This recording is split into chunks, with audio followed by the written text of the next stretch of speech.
Opera dikenali terawal muncul pada dinasti Song pada tahun 960 hingga 1279 Masihi, iaitu rega persegi yang dikelilingi oleh pagar.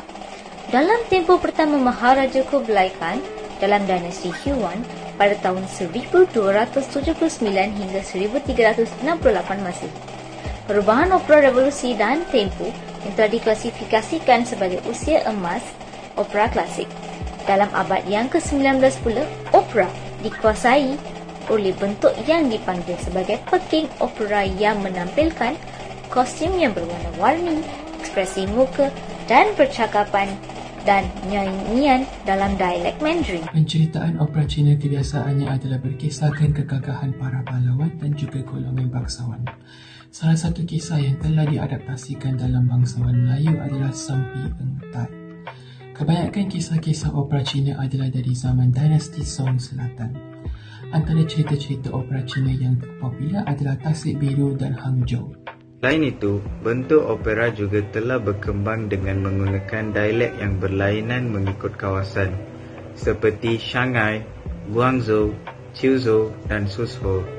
Persembahan opera Cina biasanya dari cerita-cerita legenda dan beberapa tafsiran sebenar peristiwa bersejarah seperti Tiga Kerajaan.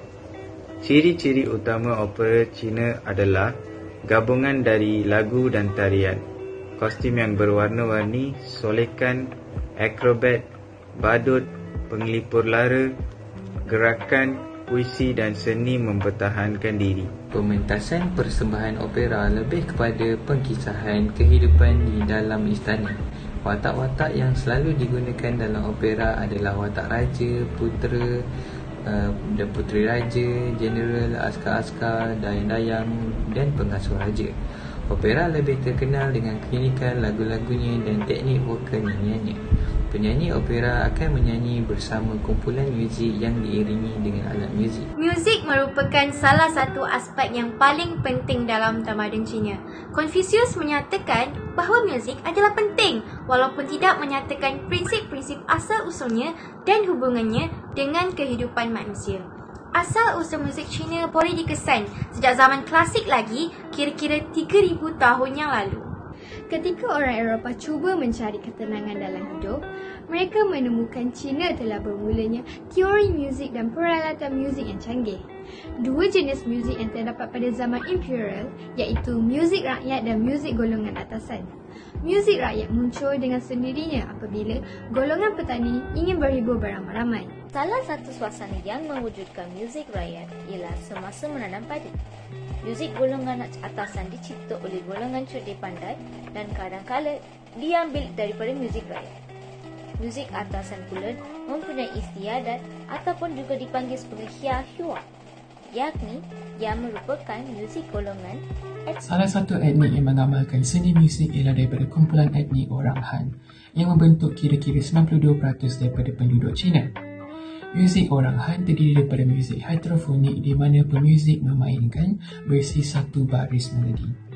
Muzik rakyat Han mempunyai banyak aspek mengenai makna, perasaan dan nadanya. Genre muzik ini dalam erti kata lain serupa dengan bahasa Cina. Namun begitu, muzik ini lenyap selepas tahun 1911. Pada abad ke-20, muzik barat mula mendapat tempat di hati penduduk Cina. Namun begitu, muzik-muzik warisan budaya Cina kekal didendangkan menerusi hari-hari istimewa dan hari perayaan. Meskipun tahun berganti tahun, muzik Cina kekal tersemat dan terpahat dalam jiwa warisan turun-temurun. Selain daripada muzik, seni perhiasan juga mendapat tempat yang istimewa dalam kalangan budaya Cina. Sebagai tamsilnya, beauty standard di negara China pada masa itu meletakkan perempuan yang berkulit cerah, berbadan kecil dan kurus sebagai darjah kecantikan. China pada masa ini merupakan proses yang memimpin wanita untuk mencapai darjah kecantikan tersebut. Semasa dinasti Tang, kemahiran persembahan dalam opera bertambah baik dan rekod sejarah membuktikan penggunaan topeng memberi impak gambaran yang luar biasa. Selain itu, pelakon akan mengenakan pakaian tradisional bangsawan masyarakat Cina seperti dahulu kala. Pelakon juga akan mengenakan aksesori bagi mencantikkan lagi penampilan. Setiap penari akan disolek dengan bedak putih yang tebal dan juga bedak merah sebagai solekan mata dan pipi. Solekan ini akan menghidupkan lagi watak serta menyerlahkan lagi ekspresi persembahan. Semasa dinasti Song, kategori asas solekan muka bersih sengaja disolekkan dalam konsep warna-warni demi menitik beratkan penggunaan elemen warna yang ceria supaya imej dan emosi dapat dipertontonkan dengan jelas. Bagi orang Cina, wajah yang dilukis perlulah berlandaskan karakter yang dimainkan kerana setiap wajah itu mempunyai cerita. Sebagai contoh, wajah merah melambangkan kesetiaan, wajah putih melambangkan perkhianatan, wajah hitam pula menunjukkan orang itu jujur dan adil. Selain daripada asas solekan yang mengikuti piawaian, nyanyian juga merupakan unsur terpenting dalam memberi keistimewaan dan persembahan opera yang diketengahkan. Tidak dapat disangka lagi, kedudukan opera Cina yang terletak pada peringkat yang tinggi sekarang adalah hasil daripada perkembangannya menerusi jangka masa yang lama. Maka itu, tidak hairanlah seandainya kejayaan sebuah opera terlihat utuh apabila skala seni dalam budaya Cina diperjuangkan.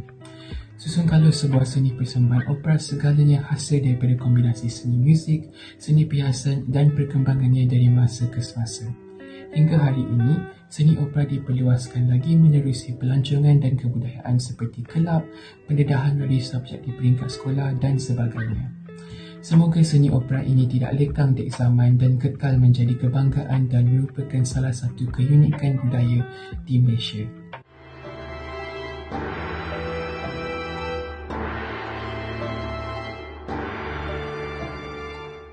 Kumpulan kami telah memilih topik berkenaan seni opera dan seni perhiasan tamadun Cina. Antara perkara yang kami pertengahkan adalah persembahan opera, muzik opera dan juga seni perhiasan opera. Melalui kajian tersebut, banyak fakta-fakta yang menarik kami perolehi serta pelajari. Keseluruhannya, kajian ini amat menarik untuk dikaji dan banyak perkara yang dapat diketahui dan dipelajari berkenaan topik tersebut. Namun begitu, terdapat banyak lagi yang perlu diselusuri dengan lebih mendalam supaya memperolehi pengetahuan yang lebih mantap bagi menghargai sesebuah seni persembahan opera Cina yang disampaikan. Sesudah kami kaji dan selami, maka tidak hairanlah tatkala nama negara China menjadi sebutan di serata dunia apabila diulas soal keunikan adat dan tradisi seni opera mereka. Berpanjangkan instrumen muzik dan alunan nyanyian sehinggalah melangkaui seni perhiasan yang berawal dari aksesori hingga ke tata rias solekan. Segalanya bertakungkan penat lelah yang mereka sendiri pikuli. Semoga segala peluh kemarin terabadi. Moga-moga seni kebudayaan negara China kekal menjadi tradisi yang selamanya bertahta tepat dalam takung sanubari pertiwi. Dalam opera tamadun Cina, mereka mempunyai kostum yang berlainan, warna dan juga style. Mereka juga mempunyai ekspresi muka yang begitu bagus. Mereka juga mempunyai dialek yang berlainan. Dalam tamadun Cina pula, muzik juga merupakan sesuatu yang paling penting sejak daripada zaman klasik dan juga mereka menggunakan peralatan muzik yang dicipta oleh orang yang cerdik dan pandai. Berbagai ilmu yang menarik yang saya dapati di dalam tajuk ini iaitu seni perhiasan dan opera Cina. Salah satunya, saya amat tertarik dengan opera yang tidak disangka sudah lama muncul sejak tahun 960 sehingga 1279 Masihi. Ianya juga diklasifikasikan sebagai usia emas opera klasik. Selain itu, orang Eropah menemukan Cina telah membuat teori muzik dan peralatan muzik yang canggih. Banyak lagi yang menarik minat saya dalam tajuk ini seperti persembahan opera dan beauty standard. Apa yang membuatkan saya kagum ialah opera masih lagi bertahan sehingga kini. Tapi saya juga perlu mempelajarinya lebih mendalam untuk lebih memahami dan mengenai seni perhiasan dan opera Cina. Keunikan opera Cina boleh dilihat dalam plot ceritanya, muziknya, cara persembahannya dan latar belakang pentasnya. Pelakon mengenakan pakaian tradisional, solekan muka yang berlainan untuk menonjolkan watak yang berlainan selain cara persembahan yang tersendiri yang diwarisi turun-temurun. Ditambah dengan ekspresi dan mimikan muka yang sesuai, tentulah termasuk cara menyanyi yang menghiburkan bersama latar muzik daripada orkestra Cina untuk meningkatkan mesej dan perasaan yang ingin disampaikan. Berikut merupakan refleksi saya mengenai projek ini. Sepanjang proses mencari maklumat untuk video kami, saya kagum dengan lebur-lebur maklumat yang terdapat dalam internet dan betapa ramainya individu yang telah mengkaji tentang sesuatu topik. Saya juga bersyukur kerana subjektivitas memberi peluang untuk mengimbas kembali bahagian sejarah yang dipelajari pada zaman persekolahan dan melihat informasi tersebut dalam lensa yang lebih teliti. Projek ini juga memberi kami peluang untuk mendalami sejarah sesebuah kaum dan segala lebur kaum tersebut, termasuklah seni perhiasan dan seni muzik klasik. Saya rasa bersemangat untuk mendalami tamadun-tamadun lain dan juga menyambung proses kajian ini dengan kawan-kawan yang lain untuk menimba lebih banyak ilmu. Saya dapat mempelajari dengan lebih lanjut tentang seni muzik klasik Cina, alatan yang digunakan dan melodi yang sering dibunyikan. Dalam aspek seni perhiasan pula, saya sedar akan maksud di balik setiap warna dan bentuk digunakan dalam solekan. Akhir sekali, saya berharap agar video ciptaan kami ini menjadi sumber ilmu kepada penonton. Terima kasih kerana menonton.